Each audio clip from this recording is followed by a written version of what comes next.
Dice के institute channel में live channel पे आपका बहुत बहुत स्वागत है। हम यहाँ पर एसआई का फर्स्ट पेपर पढ़ रहे हैं हिंदी के अंतर्गत।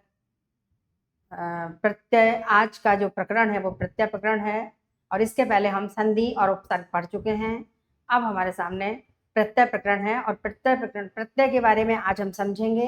हालांकि संधियों के बीच में भी कुछ हमने देखे थे, प्रत्यय के शब्द भी आए थे, लेकिन अब यहाँ पर हम बाकायदा प्रत्यय के नियम समझेंगे। प्रत्यय कैसे शब्दों के साथ जुड़ते हैं, कैसे उन्हें अलग करना है, क्योंकि प्रत्यय से संबंधित 2 या 3 तरह के प्रश्न आते हैं कि या तो कौन सा प्रत्यय है ये बताया पूछा जाता है, या मूल शब्द से प्रत्यय अलग करिए, या दोनों अलग करिए। इस तरह से 3-4 तरह से प्रश्न आते हैं। कौन सा प्रत्यय किस शब्द में लगता है, या एक साथ 2 से अधिक प्रत्यय लग सकते हैं या नहीं लग सकते हैं। इस तरह के बहुत सारे प्रश्न हैं जो हमें जिनके उत्तर चाहिए। तो आज हम इस प्रकरण के अंतर्गत ये सारे प्रश्नों के उत्तर प्राप्त करेंगे, इनको पढ़ेंगे और समझेंगे। तो आज एसआई की परीक्षा के अंतर्गत, एसआई के कोर्स के अंतर्गत आज हम फर्स्ट पेपर हिंदी में पढ़ रहे हैं प्रत्यय। तो देखिए, प्रत्यय मूल शब्द है। प्रत्यय जो है, जो शब्द है मूल शब्द, प्रत्यय मूल शब्द के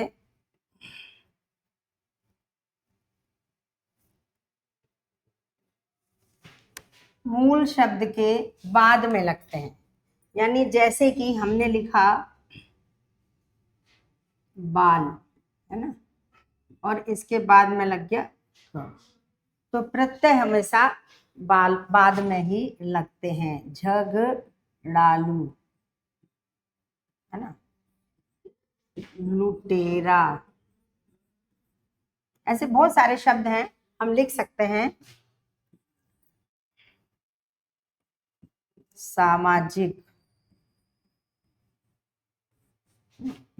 गौरव, गरिमा। तो देखिए, ऐसे बहुत सारे शब्द ले सकते हैं और हर जगह प्रत्यय, इसमें क प्रत्यय है, इसमें आलू है, इसमें एरा है, इसमें इक है, इसमें अ है और इसमें ईमा है ना। ऐसे और भी शब्द हैं। तरल, इसमें ल है,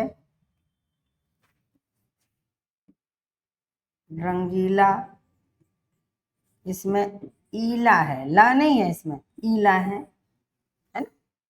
रोमिल, ऐसे बहुत सारे हैं, इसमें इल है। तो ये अलग अलग प्रत्यय हैं, प्रत्यय शब्द के बाद में लगते हैं, ये हम अच्छी तरह जानते हैं।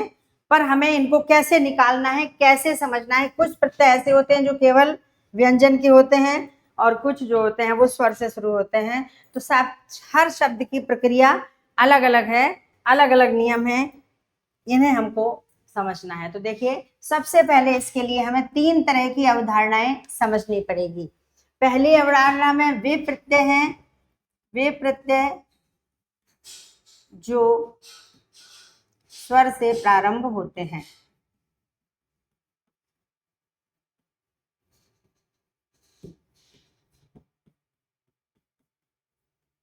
ठीक है, जो प्रत्यय स्वर से शुरू होते हैं उन्हें छीनने की आवश्यकता होती है, उनसे निकालना पड़ता है उनको। वो क्यों? क्योंकि जो स्वर की मात्रा है वो मूल शब्द में छिपी रहती है। देखिए, बचत, देख सकते हैं, इसमें केवलता प्रत्यय नहीं है, बच में अत लगा हुआ है।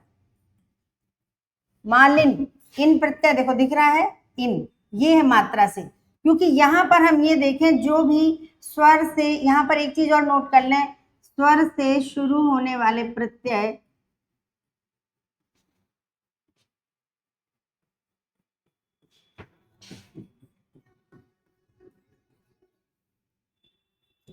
अपनी मात्रा के साथ ही जुड़ते हैं।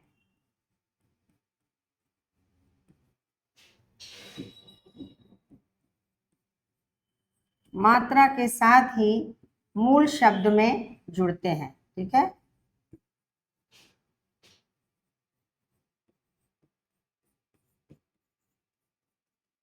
कभी भी स्वर के रूप में नहीं मिलते हैं। जैसे एक शब्द है दवाई। ठीक है, अब इसमें कोई सोचे ई प्रत्यय है, नहीं है, क्योंकि प्रत्यय कभी स्वर के रूप में नहीं होता है। इसमें आई प्रत्यय होगा जो कि मात्रा के रूप में छिपा होगा। दवा में दवाई। तो इस तरह से बहुत सारे, हवा में हवाई, तो इस तरह से बहुत सारे शब्द बनते हैं जो हमें यहाँ पर समझना होता है कि प्रत्यय स्वर हमेशा अपनी मात्रा के साथ होगा। झगड़ालू देखो आ, आलू, आऊ, एरा, एल, गुस्सैल, है ना। ऐसे बहुत सारे शब्द हैं। देशज शब्दों में तो इतने ज्यादा प्रत्यय होते हैं तरह तरह के कि कोई उनके ना नियम है ना उनके कोई गिनती है, अनगिनत है। हम कितने भी पढ़ते जाएंगे उनका कोई ओर छोड़ नहीं है। जैसे जैसे परीक्षाओं में आते जाते हैं वैसे वैसे हमारे सामग्री में, हमारी पाठ्य सामग्री में वो संकलित होते जाते हैं।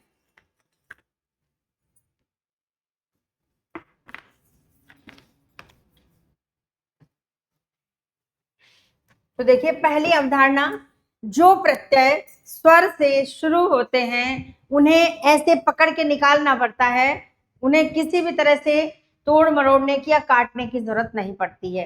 क्यों? जिस स्वर से शुरू होते हैं उस स्वर की मात्रा प्रत्यय में छुपी, मूल शब्द में छुपी रहती है। और एक चीज और आपको बता दें, जो मूल शब्द होता है, मान लीजिए यहां पर आ गया माला, माली, माला, ठीक है। अब इसमें हम लगाएंगे ई प्रत्यय। ई प्रत्यय होता है वो तीन तरह से काम करता है। एक तो स्त्रीवाची बनाता है, स्त्रीवाची बनाता है। एक शब्द का कर्ता, जिस शब्द में लगता है उसका कर्ता बनाता है, ठीक है। और तीसरा पुत्रीवाची। ये ई जो है प्रत्यय तीन प्रकार से काम करता है, ये हम ध्यान रखें। यहां पर माला में ई लगेगा तो माली बनेगा, इसमें ये वाला प्रत्यय काम कर रहा है कर्ता। अब देखिएगा जब ई आएगा तो ये जो मूल स्वर, मूल शब्द का जो स्वर है वो लोप हो जाएगा। ये कोई भी प्रत्यय लगेगा, आप इधर से भी कोई उठा लीजिए, कोई भी प्रत्यय देख लीजिए, यहां पर इनका जैसे गुस्सा, गुस्सा में एल प्रत्यय लगाया, एल, तो ये जो अ है वो लोप हो जाएगा और ये वाली मात्रा लग जाएगी, तब बनेगा गुस्सैल। तो देखिए यहां पर हमें समझना ये है कि मूल शब्द की जो स्वर है वो लोप होगा जब भी प्रत्यय लगेगा। क्यों? क्योंकि उपसर्ग में हमने पढ़ा था कि उपसर्ग के साथ, मूल शब्द के साथ संधि हो जाती है, लेकिन प्रत्यय के साथ किसी भी प्रकार से संधि नहीं होगी। प्रत्यय के स्वर की कभी हानि नहीं होगी। क्यों? अगर दोनों स्वर की संधि कर दी तो नया स्वर बन जाएगा, और अगर नए स्वर की मात्रा लगेगी तो कभी भी प्रत्यय पहचान में नहीं आएगा और प्रत्यय का अस्तित्व समाप्त हो जाएगा।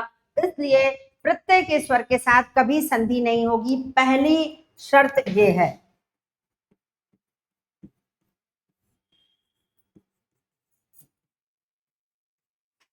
प्रत्यय के स्वर के साथ संधि नहीं होगी। चलिए इनको हम थोड़ा सा अलग से पेज पर कुछ बिंदु लिख लेते हैं जिससे कि और भी चीजें क्लियर हो जाएंगी।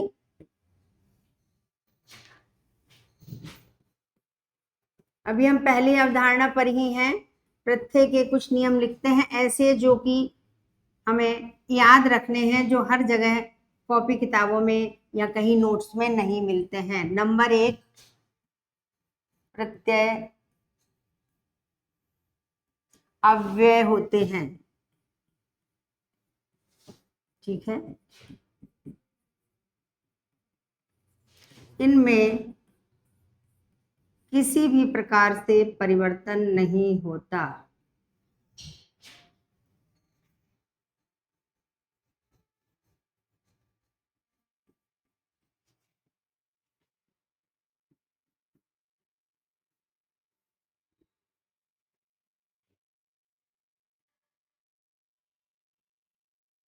दूसरा, मूल शब्द के साथ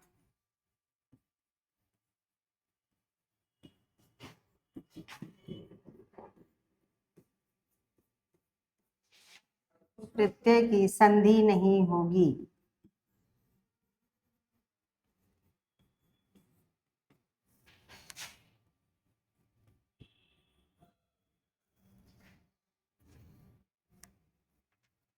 मूल शब्द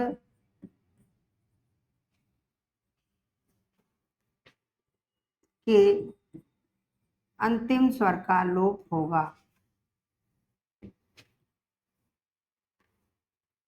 अंतिम स्वर का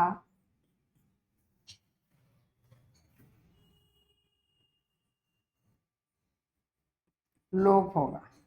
ठीक है। तीसरी बात,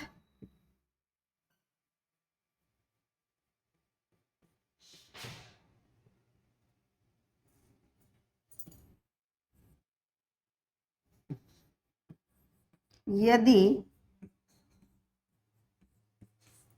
उपसर्ग और प्रत्यय का मेल हो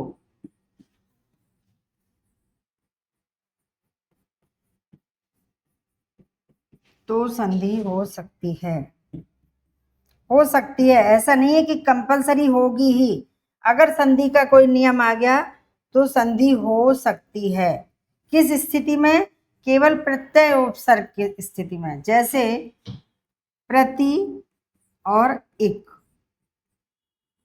अब इक प्रत्यय, अब यहां पर जब उपसर्ग के साथ प्रत्यय लगेगा तो प्रत्यय वाले नियम नहीं लगेंगे, दोनों में संधि हो जाएगी। ई और ई मिलाकर, वैसे एक प्रत्यय लगने पर नियम अलग होते हैं, लेकिन उपसर्ग के साथ नियम, क्योंकि उपसर्ग भी अव्यय होते हैं, ये हम भी जानते हैं, उपसर्ग भी अव्यय होते हैं, इसलिए उपसर्ग में भी परिवर्तन नहीं होता। तो प्रत्यय और उपसर्ग के साथ मिलने पर संधि हो जाएगी और ये बन जाएगा प्रतीक। इसीलिए इस तरह के शब्दों में समास नहीं होते। ध्यान रखना, ये भी हमें याद रखना है, समास में पढ़ेंगे कि प्रति और इत या उपसर्ग और प्रत्यय से बने हुए शब्द एकार्थी होते हैं, उनमें समास नहीं होता, क्योंकि समास में दोनों पदों का अर्थ होना अनिवार्य होता है और इन शब्दों में केवल एक ही अर्थ होता है। जैसे प्रतीक का मतलब चिन्ह, एक ही अर्थ, प्रति और एक दोनों का अर्थ अलग अलग नहीं होता है। तो जिन शब्दों के, जिन सामासिक पदों के दोनों दो पद होते हैं और दोनों पदों के अर्थ निकलते हैं, उन्हीं में समास होता है, यहाँ नहीं होता है। तो ये चीज हमें ध्यान रखना है। तो ये 3 नियम जो एक महत्वपूर्ण बात है जो हमें ध्यान रखना है कि पहले तो प्रत्यय अव्यय होते हैं, इनमें किसी भी प्रकार का कोई परिवर्तन संभव नहीं है। मूल शब्द के साथ जब भी कोई प्रत्यय जुड़ेगा तो संधि नहीं होगी, मूल शब्द को अपना स्वर छोड़ना पड़ेगा। मूल शब्द का जो अंतिम स्वर है वो छूट जाएगा, लोप हो जाएगा और प्रत्यय का स्वर उसमें लग जाएगा। इसीलिए प्रत्यय का स्वर आसानी से पहचाना जा सकता है। देखिए, इसीलिए प्रत्यय का स्वर जो है, जो छिपा है, इसमें इन, एल, आलू, आऊ, एरा साफ दिखाई देता है। अब देखते हैं हम दूसरी अवधारणा। जब प्रत्यय व्यंजन से शुरू हो तो छीनने की नहीं, काटने की आवश्यकता होती है। देखो, सीधे से लगा दिखे रहते हैं, दार, ज, गणितज्ञ, गाड़ी वाला, गरल, गम्य, खाद्य, इसमें यह है, क्योंकि इस शब्द को हम जब ऐसे लिखेंगे खाद्य तो ये या ऐसे लगा। तो इस तरह से व्यंजन वाले जो प्रत्यय होते हैं उनमें कोई मेहनत नहीं करनी पड़ती, कोई उन्हें अलग से निकालना नहीं पड़ता, क्योंकि मात्रा नहीं होती है और सीधे सीधे जाकर के किसी भी मूल शब्द के साथ में जुड़ जाते हैं। अगर हल वाले में जुड़ते हैं तो वो आधा रह जाता है, जैसे गम में, गम धातु, ये यह प्रत्यय धातु में जब जुड़ता है कोई परिवर्तन नहीं होता और सीधे ये गम्य बनाता है, खाद्य, है ना। पूज, पूज में लगेगा तो पूज्य, ऐसे ना लिख के तभी हम लिखेंगे पूज्य।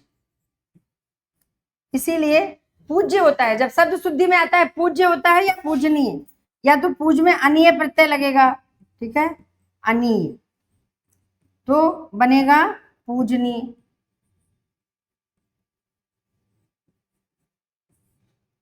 और या फिर या प्रत्यय लगेगा तो पूज्य, दोनों नहीं लगेंगे एक साथ।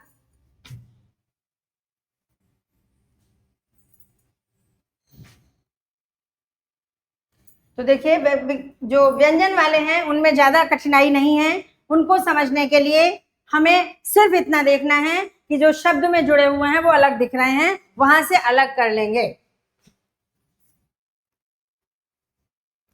तीसरी अवधारणा हम देखते हैं, मुख सुख के कारण, यानी मुख सुख उच्चारण की सुविधा के कारण कई बार प्रत्यय लगाने के बाद मूल शब्द के स्वर में कोई परिवर्तन आ जाता है, क्योंकि मूल शब्द का जो अंतिम स्वर है वो तो लोप होता है, अंतिम स्वर लोप होता है,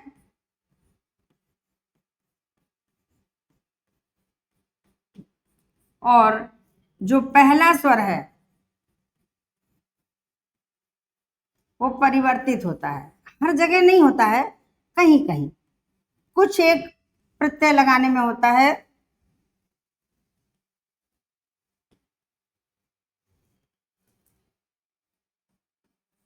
परिवर्तित होता है, तो इसके कोई नियम नहीं होते हैं, थोड़ा बहुत हल्के फुल्के नियम है, इनको हम समझते हैं।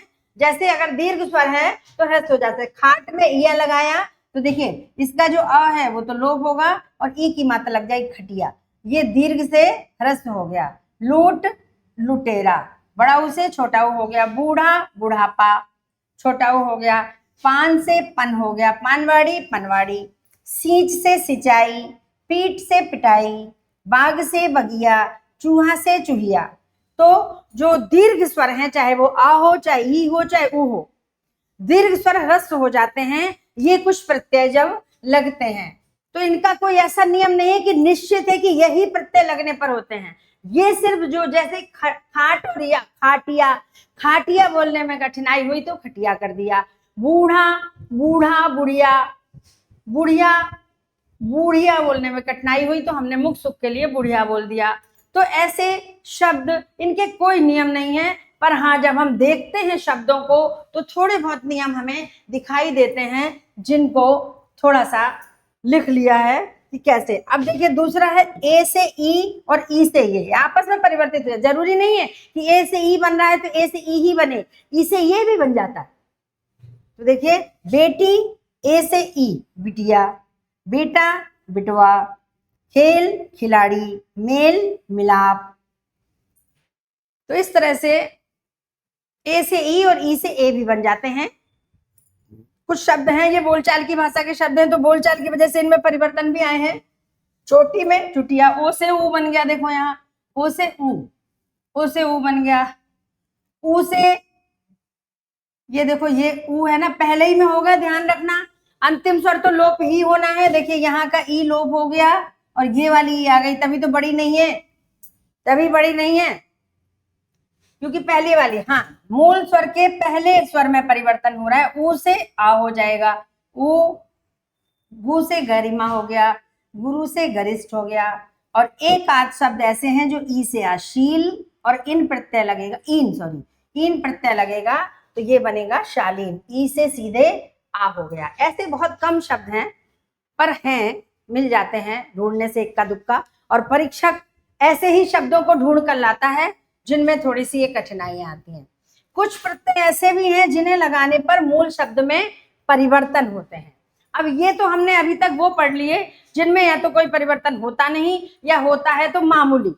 दीर्घ से ह्रस्व हो गया, ई से ए हो गया, ए से ई हो गया, इस तरह के परिवर्तन। ऊ से ओ हो गया, ओ से ऊ हो गया, या इस तरह की छोटे से ओ से ऊ हो गया, इस तरह के परिवर्तन आ जाते हैं।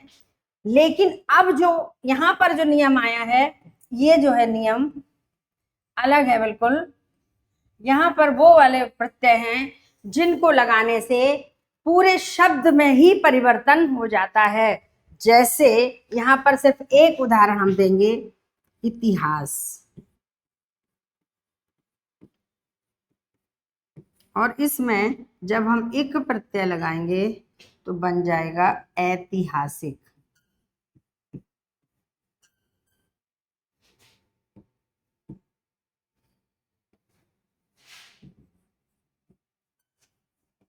देखिए ऐतिहासिक हो गया परिवर्तन पूरा का पूरा। तो ये वो नियम है, यहाँ पर हम उनको पढ़ने जा रहे हैं। कुछ प्रत्यय ऐसे हैं जिन्हें लगाने पर मूल शब्द में परिवर्तन होते हैं, जिनके कुछ निश्चित नियम हैं। ये प्रत्यय हैं अ, ई, इक, ए, या और अक। ये इतने प्रत्यय हैं, 7 प्रत्यय, जिनको लगाने से परिवर्तन होते हैं। और आ, ई और या, ये 3 प्रत्यय ऐसे हैं जो कृदंत भी होते हैं और तद्धित भी होते हैं। कृदंत मतलब जो क्रिया के अंत में लगते हैं, ठीक है, क्रिया में लगते हैं।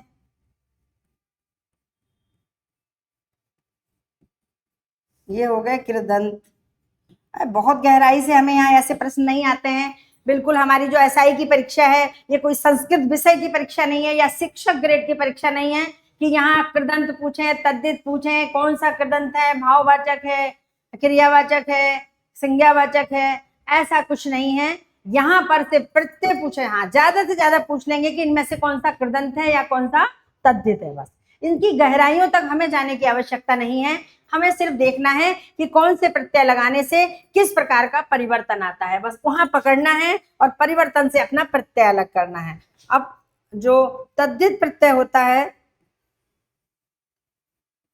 वो संज्ञा, सर्वनाम, सर्वनाम तो बहुत कम होते हैं, विशेषकर संज्ञा और विशेषण में ही लगते हैं। ज्यादातर संज्ञा और सर्वनाम और विशेषण में लगते हैं। सर्वनाम में कम नाम मात्र के, संज्ञा और विशेषण। तो तद्धित का मतलब ये तत्हित, जो उसके सहयोगी, किसके, क्रिया के, वाक्य में जो क्रिया के सहयोगी होते हैं वो तद्धित कहलाते हैं। तो यहाँ पर ये चूंकि इतिहास है, ये क्या है, संज्ञा है, इसलिए ये तद्धित प्रत्यय है। अगर ऐतिहासिक शब्द पूछे किस प्रकार का प्रत्यय है तो तद्धित प्रत्यय है। तो यहाँ पर ये 7 प्रत्यय हैं, अ, ई और या दोनों होते हैं, यानी क्रिया में और तद्धित दोनों में लगते हैं। और अक प्रत्यय जो होता है वो केवल कृदंत में ही लगता है, यानी कृदंत ही होता है, यानी कि केवल क्रिया में ही लगता है, ध्यान रखना।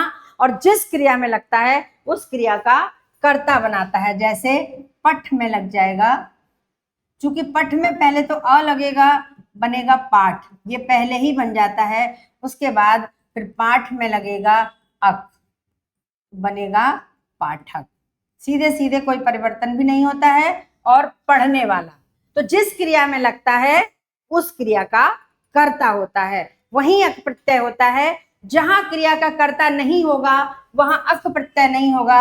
जैसे बालक, बाल में लगा, अगर बालक में अक प्रत्यय है तो फिर ये बाल को करने वाला नहीं होता। बाल माने बच्चा, और बच्चे का ही एक रूप है बालक। तो यहाँ सिर्फ अक प्रत्यय ना होकर के क प्रत्यय है। ये चीज हमें ध्यान रखना। क्यों? क्योंकि यहाँ पर ये बालक शब्द बच्चे का कर्ता नहीं है। तो यहाँ पर ये छोटी छोटी चीजें हमको ध्यान रखनी है। आगे चलते हैं। कृदंत प्रत्यय हम पहले पढ़ते हैं। कृदंत का मतलब बता दिया, जो क्रिया के अंत में लगते हैं, ठीक है। क्रिया में लगने वाले या और अक, 2 प्रत्यय के बारे में यहाँ हम नियम लेके चल रहे हैं।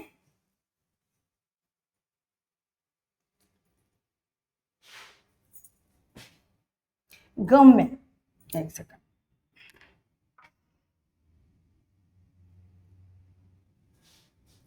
गम्य जो अ ई लगता है, यह प्रत्यय लगा है, तो देखिए क्रिया में कोई परिवर्तन नहीं है। अक प्रत्यय लगा है, पाठक, लेखक, चालक, शिक्षक, रक्षक, भक्षक, कोई परिवर्तन नहीं है। क्यों? पाठ पहले ही हो गया। लेख, लिख धातु में अ प्रत्यय लगेगा तो लेख बनेगा, ठीक है। ये हम आगे अभी बताएंगे जिनमें परिवर्तन होगा। तो लेख में पहले ही परिवर्तन हो गया, अक प्रत्यय लग गया, लेखक, लिखने वाला, यानी जिस क्रिया में लगेगा उसका कर्ता होगा तो ही वहां अक प्रत्यय होगा, वरना नहीं होगा। जैसे यहाँ पर हम लिख दें बैठक, बैठना एक क्रिया है, और इसमें अगर अक प्रत्यय लगा तो बैठने वाले को बैठक नहीं कहते हैं, बल्कि बैठने जहां हम बैठते हैं उस स्थान को बैठक कहते हैं। इसका मतलब है इसमें अक प्रत्यय नहीं है, इसमें क प्रत्यय है।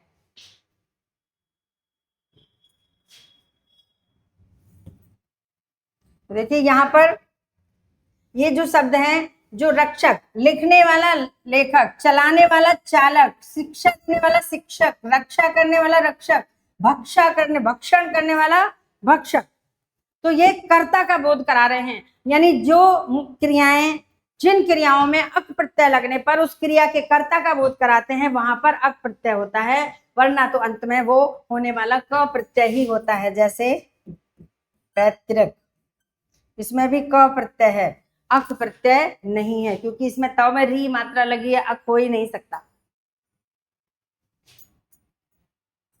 अब देखते हैं दूसरा नियम अप्रत्यय लगने पर। पहले बता दिया कि ये जो दो प्रत्यय हैं, यह और अक, ये जब क्रिया में लगते हैं तो कोई परिवर्तन नहीं होता है, होता है कहीं कहीं होता है, वो आगे बताएंगे, बहुत मामूली सा होता है। दूसरा नियम है क्रिया में अप्रत्यय लगने पर मूल शब्द के पहले स्वर में क्या परिवर्तन होगा। अ के स्थान पर ई हो जाएगा, उ के स्थान पर उ हो जाएगा। देखिए कौन सा, पहला स्वर, बाद में तो स्वर है ही नहीं, क्योंकि धातुओं में हल होता है, कुछ धातुएं होती हैं जिनमें स्वर होता है, फिर चाहे वो पहला मान लो और चाहे वो आखिरी मान लो, एक ही स्वर होता है।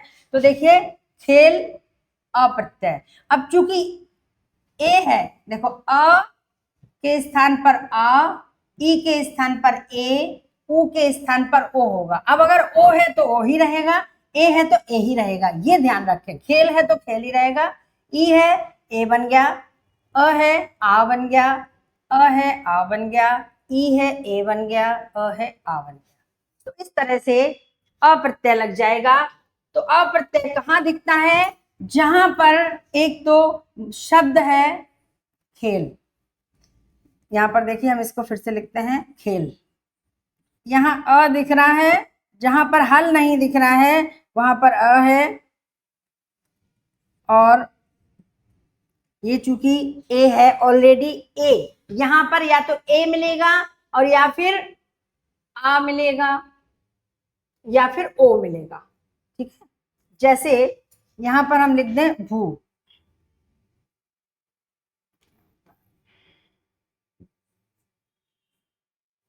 भू, एक मिनट, भू नहीं आएगा,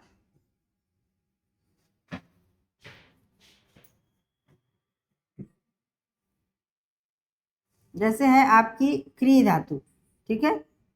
अब देखिए यहां पर क्या है, एक ही स्वर है, इसमें हल वाला नहीं है, तो वो इस वाले नियम में नहीं लगेगा, इसमें दूसरा नियम लग जाएगा, क्योंकि क्री से बन जाएगा क्रय, क्री से बनेगा क्रय। यहां पर जो ई है इसके स्थान पर क्या बन रहा है, है, और ये अंत में लगेगा आ, पर अ जो है वो आपका अ के रूप में ही दिखेगा, और जो शब्दों में है आ दीर्घ दिखेगा, चाल, वाद, पाठ, तो वहां पर सब जगह आपको अ दिख जाएगा। अब क्रिया में जब अप्रत्यय लगने पर अंतिम स्वर में परिवर्तन, ये जो हमने वहां क्री लिखा था ना, इसको हम यहां से उठा के यहां लेते हैं, इस वाले नियम में आएगा ये दूसरा वाला। देखिए ये ई ए के स्थान पर ऐ होगा और उ ओ के स्थान पर अव होगा, तो यहां पर आएगा, जैसे देखो जी, ये धातुएं ऐसी होती हैं जो हल से नहीं होती हैं, स्वर होता है, लेकिन अब चाहे इसे पहला मानो या बाद का मानो, तो पहले के हिसाब से नहीं परिवर्तन होगा, इसमें बाद वाले के हिसाब से ही परिवर्तन होगा। तो बाद वाला स्वर, क्योंकि बाद में कोई स्वर नहीं है और अ है, अब ये प्रत्यय लग रहा है, तो इस स्वर का लोप ना हो करके परिवर्तन होगा, क्योंकि अगर इसका लोप हो जाएगा तो यहाँ फिर अ आ जाएगा, तो फिर ये चीज ज तो पूरा केवल जय बन जाएगा, और ये कोई शब्द नहीं होता है। इसलिए यहाँ पर थोड़े से परिवर्तन किए गए हैं, जिनके कुछ ज्यादा नियम नहीं है, केवल ई के स्थान पर अ और ओ के स्थान पर अव हो जाएगा। तो देखिए ये, देखिए ज है, इससे निकालेंगे ई का बनेगा अ और ये लगेगा अ, तो देखिए ये वाला इसमें लग जाएगा, ये इसमें लग जाएगा, बन जाएगा जय। ऐसे ही क्री, आपको बताया क्री और अ, ई का बन जाएगा अय और यहां होगा क्रय। अब ये हल लग जाएगा जब स्वर निकल जाएगा, और अ, तो ये वाला इसको पूरा करेगा, ये इसको पूरा करेगा, ये बनेगा क्रय, ठीक है। भू, भू माने होना, और इसमें अ प्रत्यय लगेगा, तो ऊ का बनेगा अव, ये इसमें लगेगा और भ, इसमें ये इसको पूरा करेगा, क्या बनेगा? भव। तो यहाँ पर हम देख सकते हैं कि अब इसमें अन प्रत्यय लग जाएगा तो बन जाएगा भवन, सीधे से। और इन शब्दों में इसीलिए अयादि संधि का कोई महत्व नहीं है, क्योंकि ये सारे शब्द प्रत्यय से बने हुए हैं। और जब भवन का संधि विच्छेद करते हैं तो भव प्लस अन करेंगे तो अयादि संधि का नियम नहीं आएगा, तो सीधे भू का भो कर देते हैं, अपने मन से अपने इच्छा से भो कर दिया, भो प्लस अन, भवन। तो ये जबरदस्ती की बनाई हुई संधि है, इसीलिए हमने आपको कहा था कि अयादि संधि का कोई मतलब नहीं है। यही हम समझेंगे इन संधियों को, इन शब्दों को। देखिए, और देखिए शब्द यहां और देख सकते, नी, नी और ए। तो नी से बन गया नय, क्योंकि ई बन गया ये बन गया। अब इसमें हम चाहे अन लगा दें तो नयन हो जाएगा, ई का लगा दें इस तरह से, अक लगा दें नायक हो जाएगा। इस तरह से बनते चले जाएंगे शब्द अलग अलग, है ना। वो भव हो गया, दी दय हो गया, क्योंकि ई से यह बन गया। अब दय शब्द बन गया, अब दय में हम कोई भी प्रत्यय लगा दें, आलू लगा दें, है ना, तो दयालु बन जाएगा। दय में आलू लगा दें, दयालु बन जाएगा। दय में अनीय लगा दें, दयनीय हो जाएगा, सीधे से। तो जो मूल सब पहले आ से बन गए, क्योंकि क्रियाएं धातु के रूप में, मूल रूप में संस्कृत में धातु के रूप में होती है और उनके नीचे हल होता है। फिर उन्हें हिंदी में प्रयोग करने के लिए अ प्रत्यय लगाना ही पड़ता है, या अ या फिर ना। जैसे पठ में लगाया ना, अब इसमें थोड़ा परिवर्तन होगा, पठना की जगह हो गया पढ़ना। लिख में लगाया लिखना। तो इस तरह से या तो ना प्रत्यय लगा के हमने हिंदी के शब्द बनाए, क्रियाएं बनाई, और या फिर अप्रत्यय लगाकर हिंदी के शब्द बनाए। तो ये अप्रत्यय लगने पर, तो देखिए इसके हमने 3 नियम देखे। पहला नियम जो कि है, जिसमें पहला नियम कि जब या और अक प्रत्यय लगेगा तो कोई परिवर्तन नहीं होगा, जैसे शब्द बने हुए हैं उनमें वैसे ही एज इट इज लग जाएगा। दूसरा नियम, अप्रत्यय लगने पर 2 प्रकार के परिवर्तन होंगे। पहले स्वर में, अगर पहले में स्वर है और बाद में हल है, तो पहले स्वर में परिवर्तन होगा, अ के स्थान पर अ दीर्घ हो जाएगा, ई के स्थान पर ए हो जाएगा, और उ के स्थान पर ओ हो जाएगा।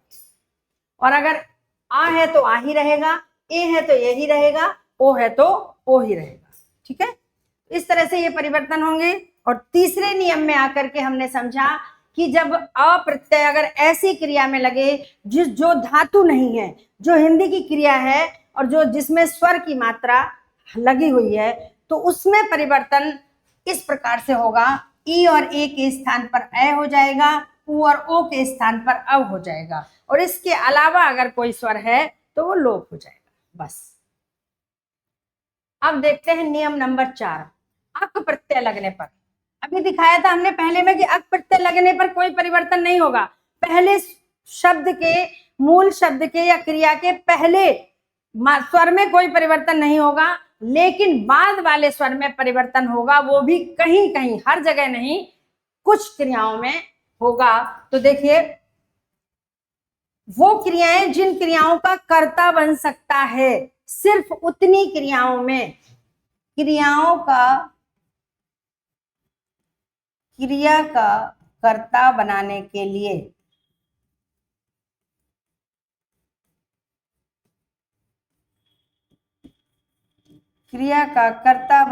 लिए अक प्रत्यय का प्रयोग होता है। ये सिर्फ क्रिया में ही लगता है प्रत्यय, और कहीं नहीं लगता है, ध्यान रखना, तद्धित नहीं होता है, अक प्रत्यय लगता है। और जहां पर जिस क्रिया में दिख रहा है आपको अक, और वो उस क्रिया का कर्ता नहीं है, जैसे चमक, चमकना एक क्रिया है, लेकिन चमकाने वाले को चमक नहीं कहते हैं, इसका मतलब है कि वहां अक नहीं है, क है। तो देखिए, इसके अंतिम स्वर में परिवर्तन होगा, ई और ए के स्थान पर आय होगा। जैसे अ लगने पर आय हुआ था, अक लगने पर आय होगा। एल अ उस उपसर्ग लगने पर अब हुआ था, ऊ के स्थान पर अब हुआ था, ऐसे ही इसमें ऊ के स्थान पर आव होगा, ऊ और ओ के स्थान पर आव होगा। देखिए नी धातु में नी वही है, वही दी है ना, पो की अक। तो देखिए नी में जब हमने अ लगाया था तो नए बना, ठीक है, क्योंकि परिवर्तन हो रहा था अय में। लेकिन अब जब इसमें हम नी में अक लगा देंगे तो परिवर्तन हो जाएगा आय में, ठीक है, आय। तो क्या बनेगा, नायक।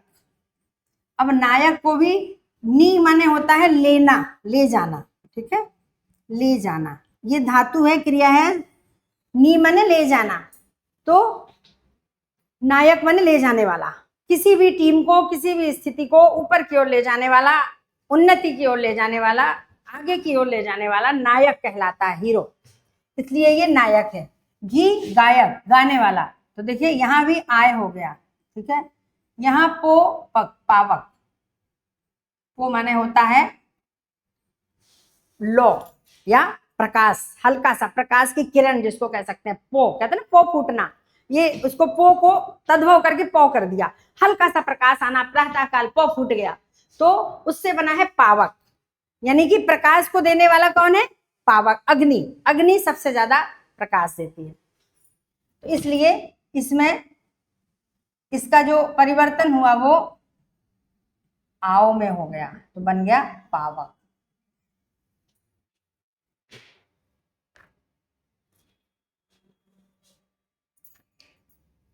अब हम इस प्रकार से और बहुत सारे कृदंत प्रत्यय देख लेते हैं, जो हमने बस जो नियम थे वो इन 3 ही 4 में है, ज्यादा नहीं है।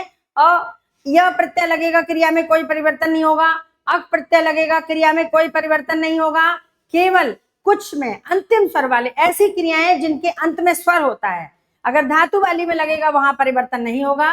लेकिन अगर धातु वाली में नहीं लगेगा, स्वर वाले क्रियाओं में, जो क्रियाओं में स्वर लग रहा है उनमें अक प्रत्यय लगेगा, तो जो परिवर्तन होगा वो आपको बता दिया, ई और ए की जगह पर आए और ऊ और ओ की जगह पर आओ हो जाएगा। बस सिर्फ इतना परिवर्तन होगा और कुछ भी परिवर्तन नहीं होगा। तो देखिए अ के हमने शब्द खेल, ले, क्रय, क्रोध, देखो क्रोध भी वैसे ही है, क्री धातु, यहां हम समझ लेते हैं इनको थोड़ा थोड़ा। क्री धातु,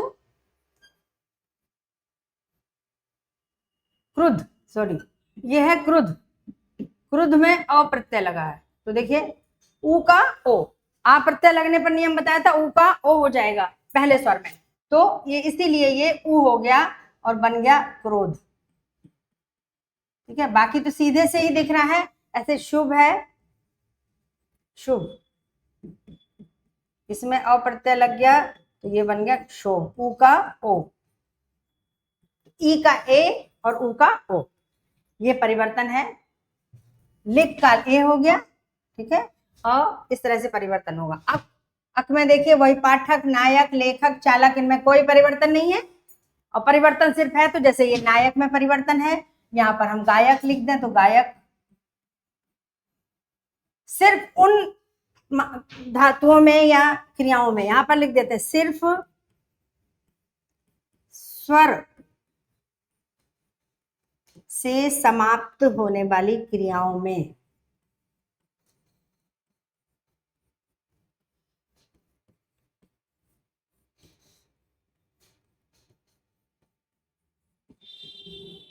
क्रियाओं में अक प्रत्यय लगने पर परिवर्तन होगा।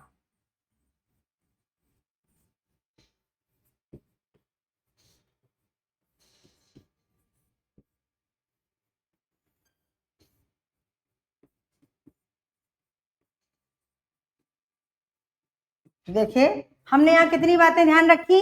पहली बात, यह प्रत्यय जब धातु में लगेगा, संस्कृत की हल वाली धातुओं में लगेगा, कोई परिवर्तन नहीं होगा। अक प्रत्यय जब धातुओं में लगेगा कोई परिवर्तन नहीं होगा, सिर्फ स्वर से समाप्त होने वाली क्रियाओं में या धातुओं में लगेगा, वही परिवर्तन होगा, जो परिवर्तन के नियम है, ई के स्थान पर आए और ऊ के स्थान पर आओ हो जाएगा। ई और ए के स्थान पर आए और ई और ऊ और ओ के स्थान पर आ हो जाएगा। बस ऐसी स्थिति में परिवर्तन होगा और कहीं नहीं होगा। बाकी अनीय देखो, अभिनंदनीय, अभिनंद और यहां से निकलेगा अनीय, अनीय, आदरणीय, आदरणीय। देखो यहाँ पर हम इनको अगले पेज पर लेते हैं, थोड़ा सा अच्छे से समझ में आएगा। देखिए पूज अनीय, और इसमें लग जाएगा पूजनीय, रक्ष अनीय। अब इन प्रत्ययों में परिवर्तन कुछ भी नहीं है, रक्षणीय। अब ये न से ढ़ हुआ, ये व्यंजन संधि में पढ़ाया गया था कि इसमें स होता है और स के र री और स के बाद आने पर न में बदल जाता है, ठीक है। पठ अनीय, पठनीय, निंद, देखो निंद होता है ना, ठीक है, निंदनीय, निंदनीय। अब यहां पर हम शब्द लिख दें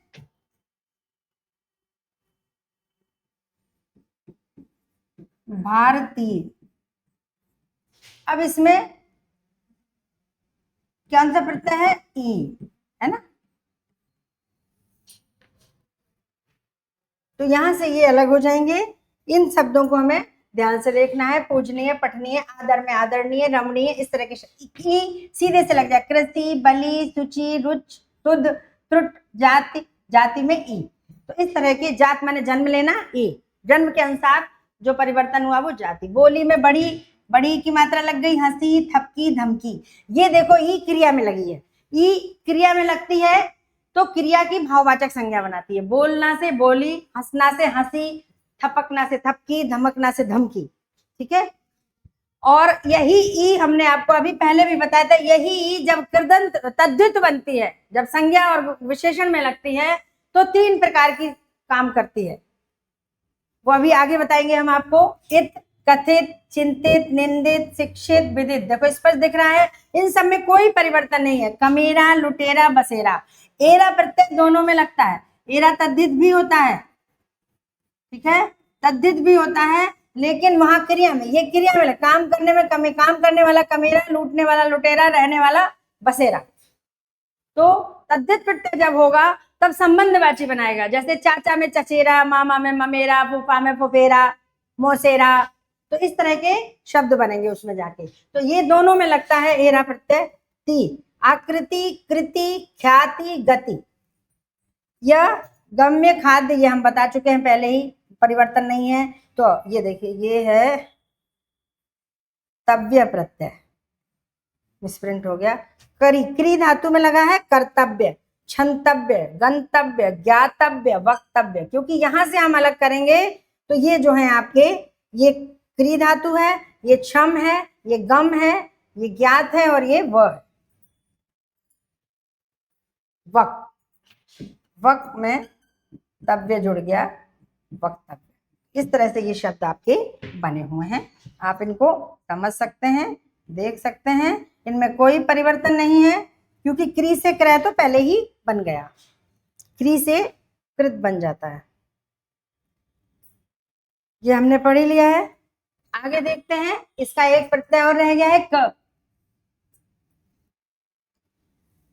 बैठने में लगा है ठंड, चमक, महक, झलक, कसक, ये सब क्रियाओं में लगे हैं, लेकिन ये क प्रत्यय इन क्रियाओं के कर्ता नहीं है। ये जो, अब अगर हम सोचे कि ऐसे ही आएगा, ऐसे ही प्रश्न आएगा, पाठक, जनक, नायक और बैठक, किसमें अक प्रत्यय नहीं है। तो देखिए, पढ़ने वाला पाठक, जन्म देने वाला जनक, जन्म माने होता जन्म देना, ले जाने वाला नायक, बैठने वाला बैठक नहीं कहलाता है। इसका मतलब इसमें केवल क प्रत्यय है, अक प्रत्यय नहीं है, और इन तीनों में अक प्रत्यय इस तरह से बनते हैं। अब हम आपको आगे ले चलते हैं तद्धित प्रत्यय की तरफ। तद्धित प्रत्यय को समझ लें हम। यहाँ पर हम कुछ पॉइंट यही नोट कर लेते हैं, यहाँ से हमारे कृदंत प्रत्यय खत्म हो जाते हैं।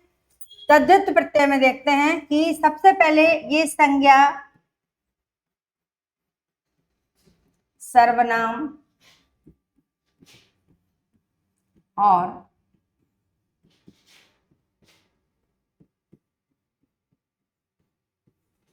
विशेषण के बाद लगते हैं। ठीक है, इनमें भी बहुत सारे प्रत्यय हैं जिनमें कोई परिवर्तन नहीं होता, लेकिन कुछ प्रत्यय हैं जिनमें परिवर्तन होता है, जो यहाँ पर हम दिखा रहे हैं। 6 प्रत्यय हैं, अ, ई, इक, ए और या। इनके रहने से परिवर्तन आते हैं, मूल स्वर में भी और अंतिम स्वर में भी, शब्द के पहले स्वर में भी और मूल शब्द के अंतिम स्वर में भी।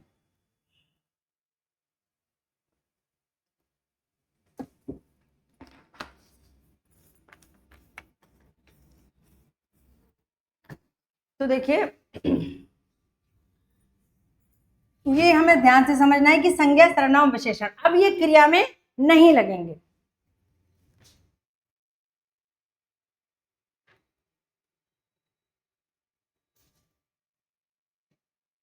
मूल अब जब परिवर्तन होंगे तो देखो, इनका तद्धित प्रत्यय का पहला नियम, मूल शब्द के प्रथम स्वर में क्या परिवर्तन होगा? अ के स्थान पर अ, ई ए के स्थान पर ए, उ ओ के स्थान पर औ और री के स्थान पर आर। ये हल लगेगा, इसमें आर हो जाएगा। जैसे ही गुण संधि में री से आर बनता है और इसमें आर हमेशा दीर्घ होता है, प्रत्यय में हमेशा दीर्घ वाले लगते हैं। तो ये तो हो गया मूल शब्द के पहले स्वर में परिवर्तन। और दूसरा नियम है मूल शब्द के दूसरे स्वर में, अंतिम स्वर में, सॉरी, मूल शब्द के अंतिम स्वर में क्या परिवर्तन होगा? केवल ऊ और ओ होने पर ही परिवर्तन होगा, बाकी स्वर होने पर परिवर्तन नहीं होगा। बाकी के लिए तो हमने आपको पहले ही बता दिया है कि जब भी प्रत्यय का स्वर आएगा, मूल शब्द का स्वर लोप हो जाएगा, उसे हटना पड़ेगा, क्योंकि वहां पर प्रत्यय के स्वर की मात्रा लगेगी। लेकिन केवल ऊ और ओ होने पर, ज्यादातर तो ऊ पर ही होता है, लेकिन कहीं कहीं ओ भी हो सकता है, होने पर अव होगा और व में हल लगेगा। ये निश्चित है, ये परिवर्तन होगा। बाकी जितने भी स्वर आ जाएंगे सब लोप हो जाएंगे, चाहे ई हो, चाहे अ हो, चाहे ओ, जो भी हो, ए हो, कुछ भी हो, ऊ और ओ के लिए होगा। तो देखिए, अब हम यहाँ पर दोनों नियमों को लेकर के शब्द देखते हैं। गुरु अ, देखो कैसे परिवर्तन हुआ। अब हम यहाँ पर एक नया पेज लेकर के आपको परिवर्तन बताते हैं। सबसे पहले हम अप्रत्यय के शब्द लेते हैं। ठीक है, गुरु और आ। नियम हमने क्या देख लिया? नियम हम यहां लिख लेते हैं। अ के स्थान पर आ, ई ए के स्थान पर ए, ओ के स्थान पर औ और री के स्थान पर आर, क्योंकि ये सारे दीर्घ वाले परिवर्तन होंगे। ठीक है, अब इनके हिसाब से हम शब्दों में देखते हैं कैसे आ रहा। गुरु, अब देखो, ग में स्वर निकाल लेते हैं हम, क्या है? ऊ के स्थान पर औ। ठीक है, ये। अब र से ऊ निकाल लेते हैं, क्योंकि ये अंतिम स्वर है, और अंतिम स्वर में भी ये हो गया प्रथम स्वर। ठीक है, यहाँ पर हम थोड़ा सा लिखेंगे तो ही हमें याद रहेगा, बार बार हम पेज पलट कर नहीं देखेंगे। और अंतिम स्वर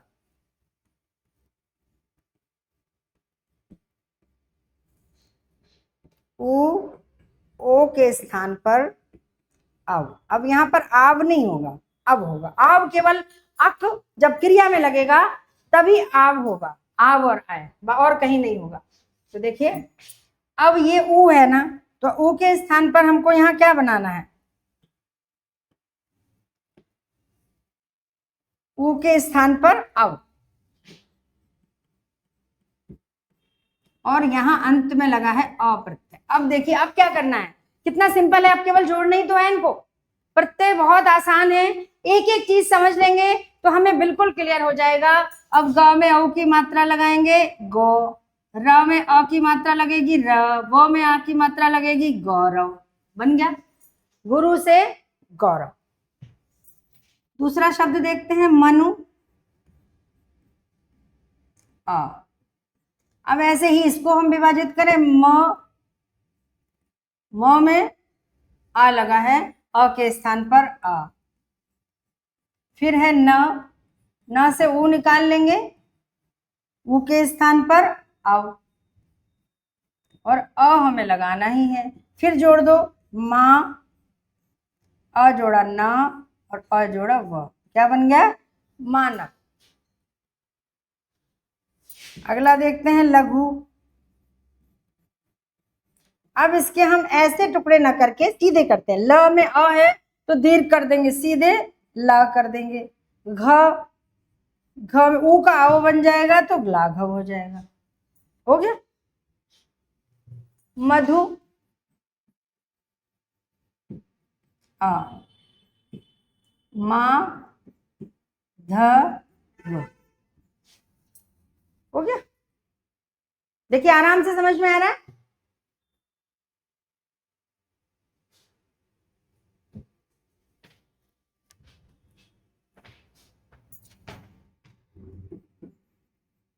कुरु, आ, ऊ का औ, ऊ का औ बनना है, देख लो, ऊ का औ, कौ, क में ऊ की मात्रा लगी, अगर लगा देंगे र का अब हो जाएगा, ऊ र निकल जाएगा, ऊ का अब हो जाएगा, कौरव।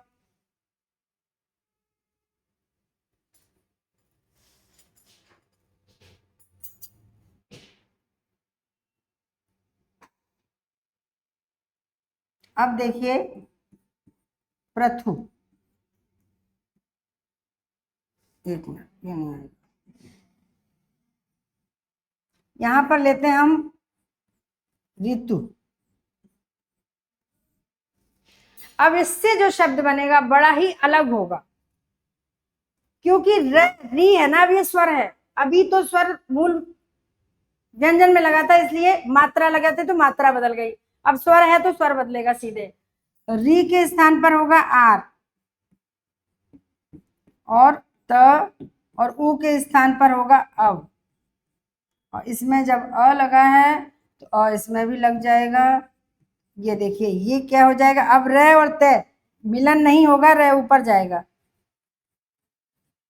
क्योंकि र के लिए स्वर नहीं मिल रहा है। आर्तव, ऋतु से संबंधित आर्तव, मौसम से संबंधित शब्द है आर्तव। देखिए ऋतु का कितना ऐसे शब्द आते हैं, ऋतु में अ प्रत्यय लगाने पर कौन सा शब्द बनेगा, आर्तव। यहां पर एक शब्द और बिल्कुल ऐसे ही है, मृदु। अब म, यहां चूंकि मां में लगा है तो मां र हो जाएगा, री से आर बना, म से मार बन जाएगा, है ना, और ऊ का अब बनना ही है। ये हो गया। अब र ऊपर जाएगा, सॉरी अभी एक सेकंड, इसमें द भी है अभी।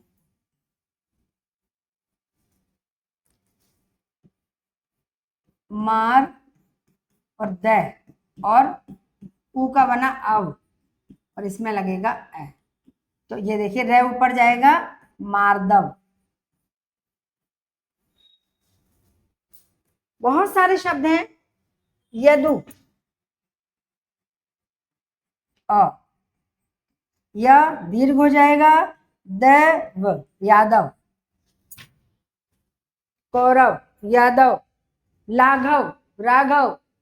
ये सारे शब्द अप्रत्यय से बने हैं, और ये जो नियम लिखे हैं इनके परिवर्तन इन पर लगातार चलते रहेंगे।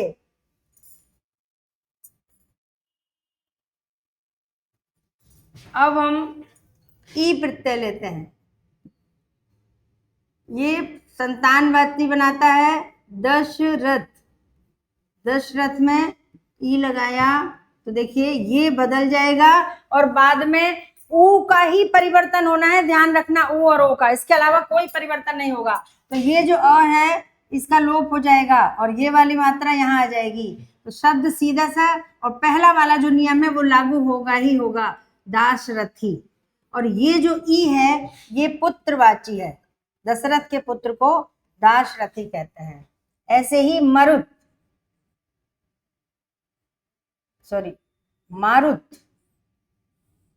मारुत माने होता है हवा, और इसमें ई प्रत्यय लग जाएगा तो बन जाएगा मारुति।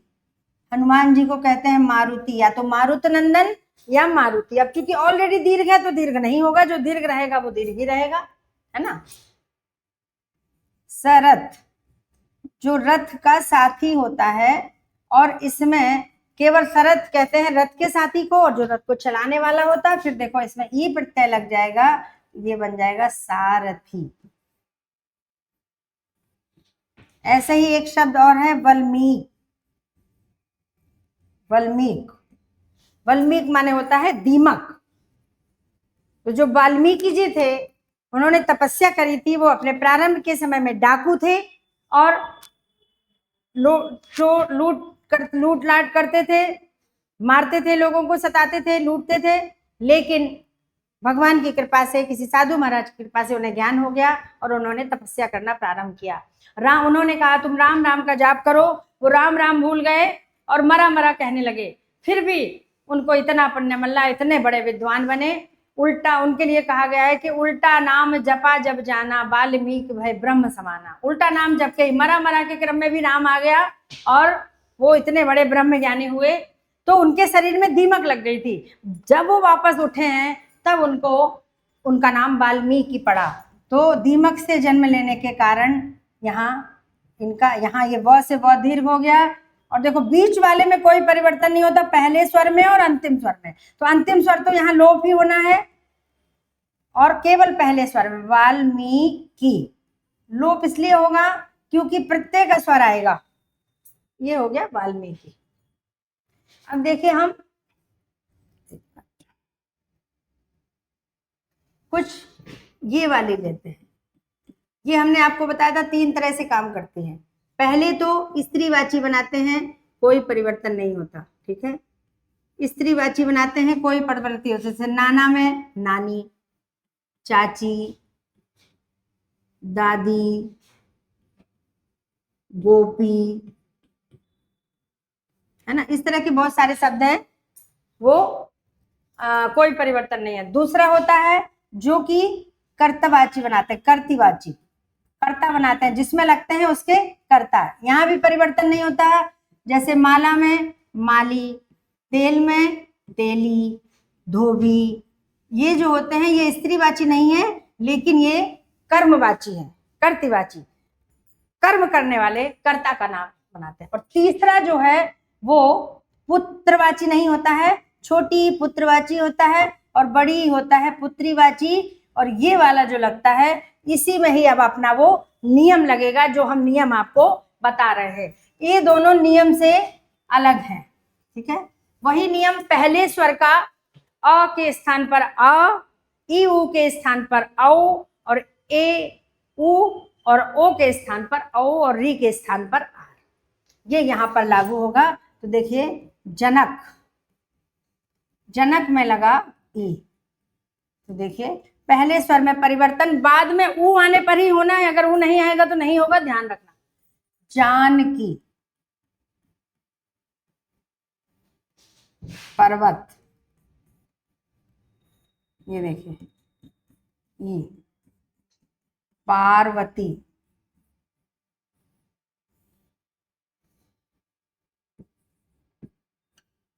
द्रुपद।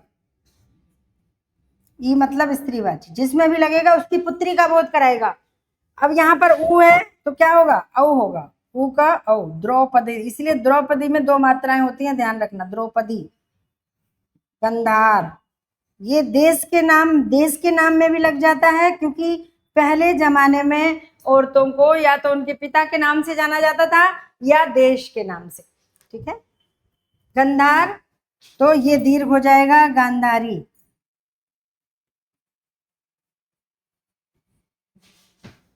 पांचाल, ये प्रत्यय लगेगा, पांचाली।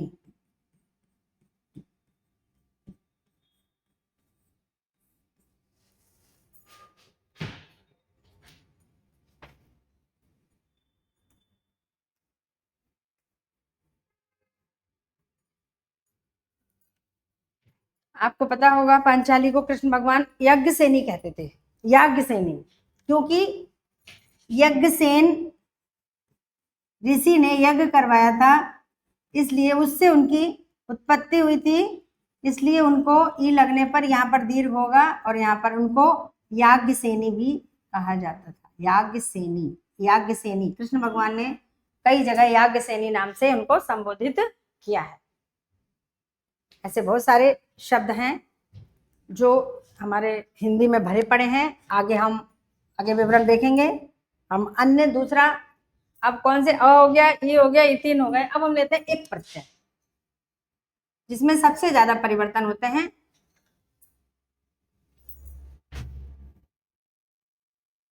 अभी हमने सबसे पहले बताया था ऐतिहासिक, इसका परिवर्तन देखते हैं।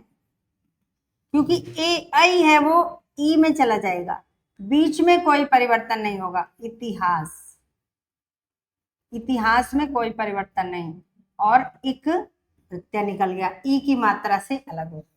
प्रत्यय हमेशा स्वर से अलग हो जाएगा।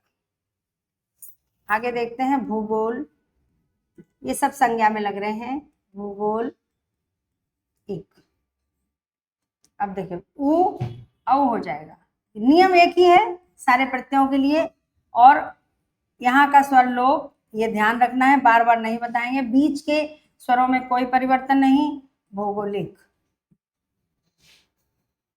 धर्म एक, धार्मिक,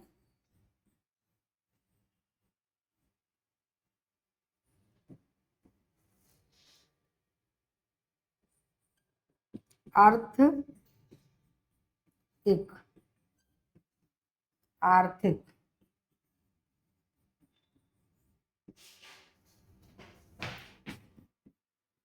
बहुत सारे, सबसे ज्यादा तो इसी के ही प्रयोग होते हैं। प्रकृति एक, प्राकृतिक,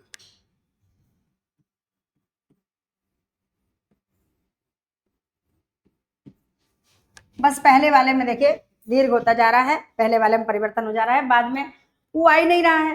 केवल ऊ और ओ में ही परिवर्तन होना है, जहां आएगा वहां पक्का होगा, जहां नहीं आएगा वहां नहीं होगा, ध्यान रखें। इस तरह से बहुत सारे शब्द हमारे सामने आएंगे। अब हम लेते हैं यह प्रत्यय, इसके भी बहुत सारे शब्द प्रयोग होते हैं। अब यह प्रत्यय जब क्रिया में हुआ था कोई परिवर्तन नहीं हुआ था, पर जब तद्धित होगा, जब संज्ञा सर्वनाम या विशेषण में लगेगा तो बहुत सारे परिवर्तन होंगे। देखिए दिति, बहुत सारे, क्या वही जो नियम है वही होंगे, इसके अलावा कोई परिवर्तन नहीं होगा। पर हाँ ध्यान रखना, ये अपना, चूंकि व्यंजन वाले प्रत्यय आने पर मूल शब्द अपना स्वर नहीं छोड़ता, लेकिन चूंकि यह आपको पहले भी बता चुके हैं ई से बना हुआ है, यण संधि में ई से बना है, इसलिए इसमें स्वर की विशेषता है, स्वर का काम करता है, इसको अर्ध स्वर कहते हैं।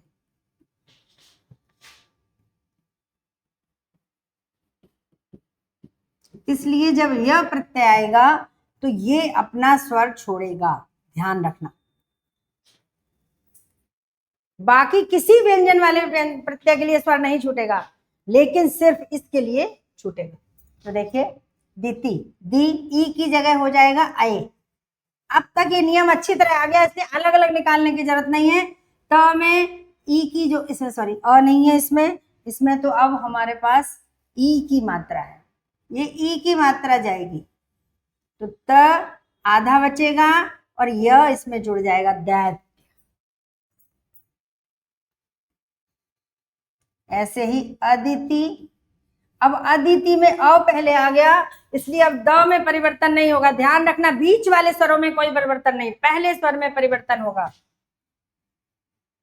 अब ये वाला बनेगा आदि, आदित्य।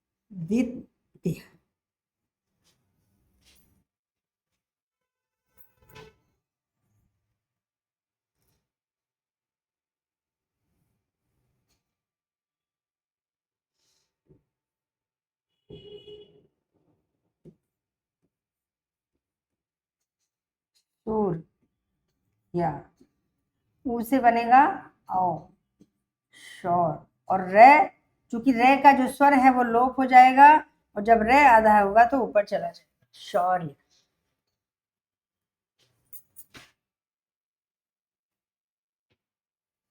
और भी बहुत सारे शब्द हैं, आगे देख सकते हैं हम।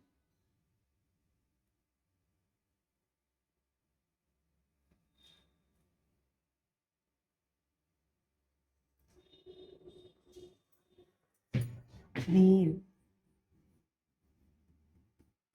या देखो ई का ए आई, धैर्य।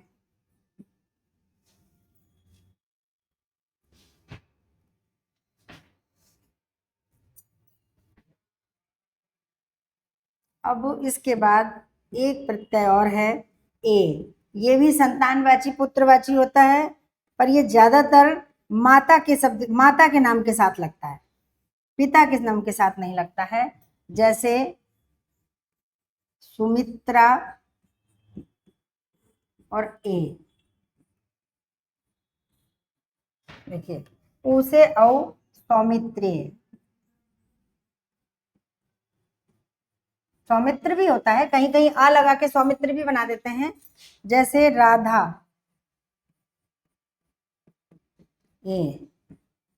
ए लगने पर, जिसकी ज्यादातर ये माँ के नाम के साथ लगता है और उसके पुत्र को प्रकट करता है। सौमित्रा के पुत्र, लक्ष्मण जी को सौमित्र कहा है।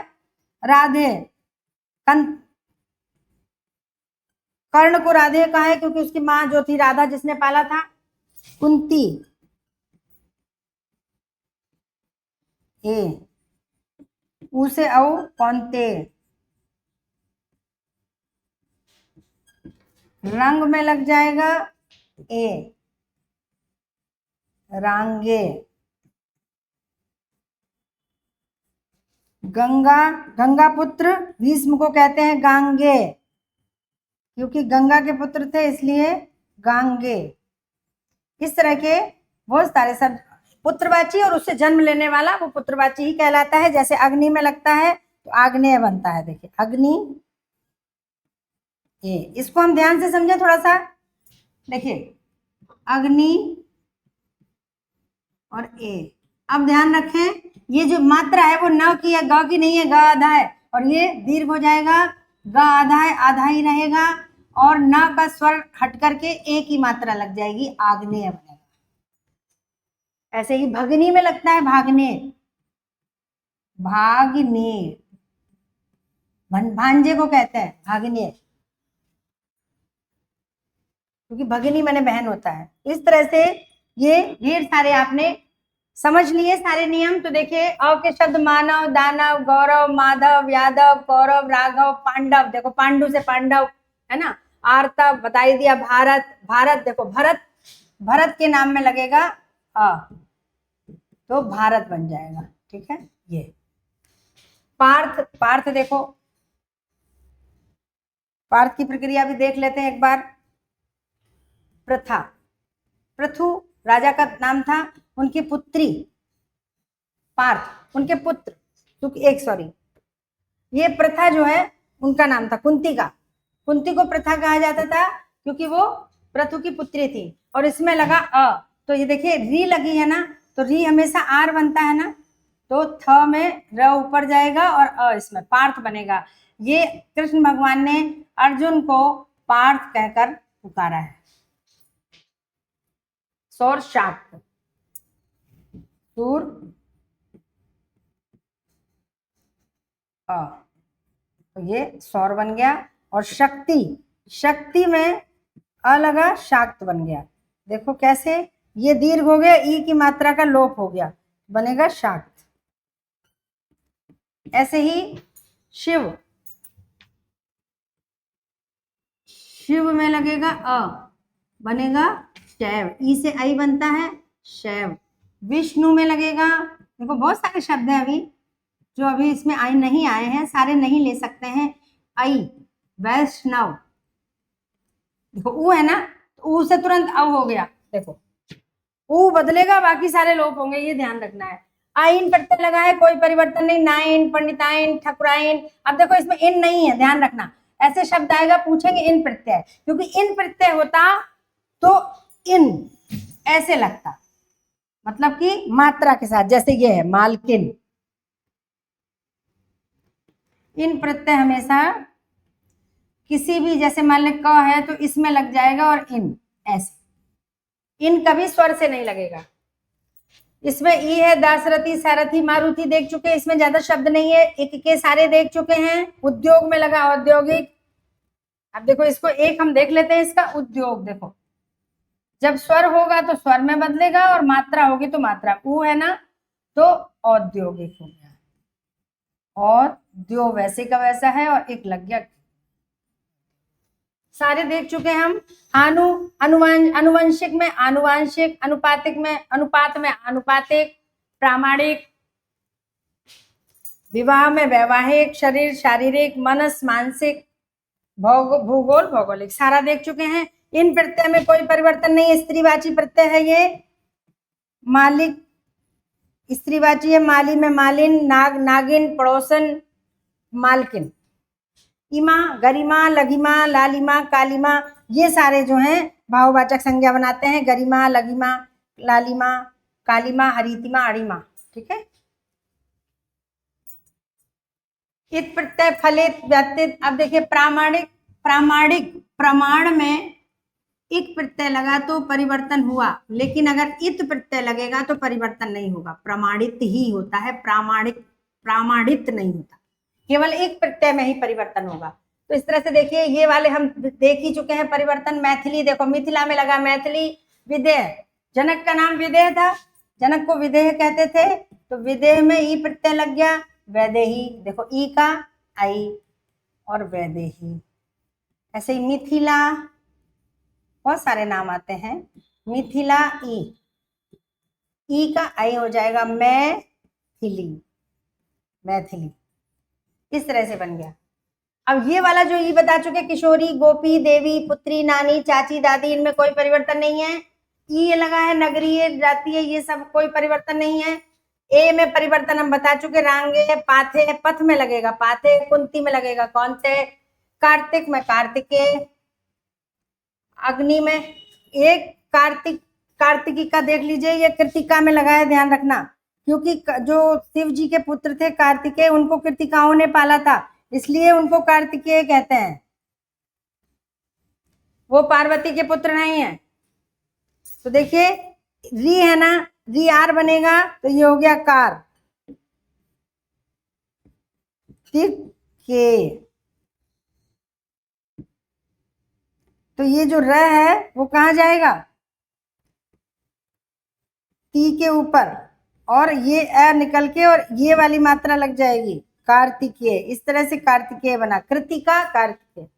आग्नेय, वार्ष्णेय भी शब्द परीक्षा में आ चुका है, इसकी भी देख लेते हैं। यह है वृष्णि, वृष्णि, और ए, कृष्ण को वार्ष्णेय कहते हैं। क्यों कहते हैं, क्योंकि कृष्ण की पूर्वज में किसी एक राजा का नाम वृष्णि हुआ था, इसलिए वृष्णि। देखिए री है ना, तो ये वार बन जाएगा, और श आधा है और ड़ में एक ही मात्रा, और ये वाला र ये आधा है, इसलिए इस पर जाएगा वार्ष्णेय। इस तरह से इसका नाम वार्ष्णेय पड़ा। बाकी यह देखिए, या में भी परिवर्तन, सौजन्य, सौम, साम्य, शौर्य, नैराश्य, ऐक्य, ऐश्वर्य, चातुर्य, सब में वृद्धि हो रही है। दौर्बल्य, गारहस्थ, देखिए गृहस्थ, गृहस्थ प्लस या, तो री है ना तो आर होगा, देखो है ना। ऐसे ही पार्थक, पृथक, पृथक प्लस या, री से रा बन गया, पार्थक्य, है ना। इस तरह के सारे, कवि से काव्य, सारे शब्द ऐसे ही बन रहे हैं, तो आप इनको देख सकते हैं, इनमें कोई खास परिवर्तन नहीं है। ये किए देखिए, ये सारे नी, वी, इली, इला, ये देखिए सब सारे लगे हुए हैं। ये स्वर वाले हैं जो स्वर से निकल जाएंगे। ये लव प्रत्यय है केवल, ल से, वी ओजस में लगा है, वी ओजस्वी, मनस्वी, यजस्वी, तपस्वी, मनस्वी, सारे के सारे शब्द ऐसे हैं। नी है, ये देखो इसमें केवल नी प्रत्यय है, शेरनी, हथनी, जाटनी, मोरनी, तटनी, भाटनी, आत्मकीय, स्वकीय, परकीय। इस तरह से लगभग आपका ये आज लगभग प्रत्यय का पूरा हो गया। मेन प्रत्यय हमने समझ लिए। वैसे तो बहुत सारे हैं, पढ़ने के लिए तो कितने भी पढ़ते जाओ कभी खत्म नहीं होगी क्लास, अथाह सागर है। पर जैसे जैसे हमारे पास परीक्षा में पेपर आते जाएंगे, क्वेश्चन आते जाएंगे, जैसे जैसे आप प्रश्न करते जाएंगे, वैसे वैसे हम आगे आपको समझाते जाएंगे, क्योंकि हर बार नए नए प्रत्यय भी आ जाते हैं जो निश्चित है, जिनके नियम निश्चित हैं, उनमें कोई परिवर्तन नहीं होता। पर आगे कैसे कैसे आते हैं, उन्हें कहाँ से ढूंढना, कहाँ से निकालना, यहाँ पर हमने आज समझा। दो चीजें तो बहुत महत्वपूर्ण समझी कि स्वर वाले जो हैं अपनी मात्रा के साथ रहते हैं, इसलिए उनको छीनना पड़ता है, मूल शब्द से छीननी पड़ती है अपनी स्वर की मात्रा, प्रत्यय के स्वर की मात्रा। और जो व्यंजन के होते हैं वो सीधे सीधे लगे रहते हैं, उनमें कोई परिवर्तन नहीं होता है। और अगर कोई स्वर से दिख रहा है जैसे इन, तो समझ लो कि वो इन प्रत्यय नहीं है, उसके पहले जो स्वर है, जैसे आइन, जैसे नीय, अनीय। तो इस तरह से कहाँ नीय है और कहाँ अनीय है, ये सारे भेद हम आगे प्रैक्टिस करेंगे। प्रश्न आपके सामने लेकर आएंगे, प्रश्नोत्तरी लेकर आएंगे, वहां पर समझेंगे कि कौन कौन से शब्द हैं जो इनसे मिलते जुलते हैं, जहां ये प्रत्यय होते हैं और नहीं होते हैं। तो इस तरह से हम आज की कक्षा में प्रत्यय का प्रकरण पूरा हुआ। कल की कक्षा में या अगली कक्षा में हम समास पढ़ेंगे और समास के बारे में चर्चा करेंगे, क्योंकि संधि प्रत्यय उपसर्ग करने के बाद समास वैसे ही क्लियर हो जाते हैं, क्योंकि संधि में भी समास, प्रत्यय में भी समास, उपसर्ग में भी समास। अब समास कहाँ नहीं होता है वो समझेंगे, और समास की कैटेगरी विभाजित करनी है, किस स्थिति में कौन सा समास होगा। वैसे इन चारों चैप्टर में समास सबसे सरल, सबसे आसान है, बड़ी आसानी से समझ में आ जाएगा। हम कोशिश करेंगे कल की कक्षा में हमारे समास कंप्लीट हो जाएं, और नहीं भी होंगे तो देखेंगे जैसे भी होगा, पर हमें समझना है, केवल कोर्स पूरा ही नहीं करना है। प्रत्यय में उतना ज्यादा समझने का नहीं था, थोड़े से नियम थे जिनको हमने आज समझा। आज के लिए इतना ही, बहुत बहुत धन्यवाद। अगले ऐसे ही दूसरे समास की कक्षा में हम आपसे फिर मुलाकात होगी, फिर भेंट होगी।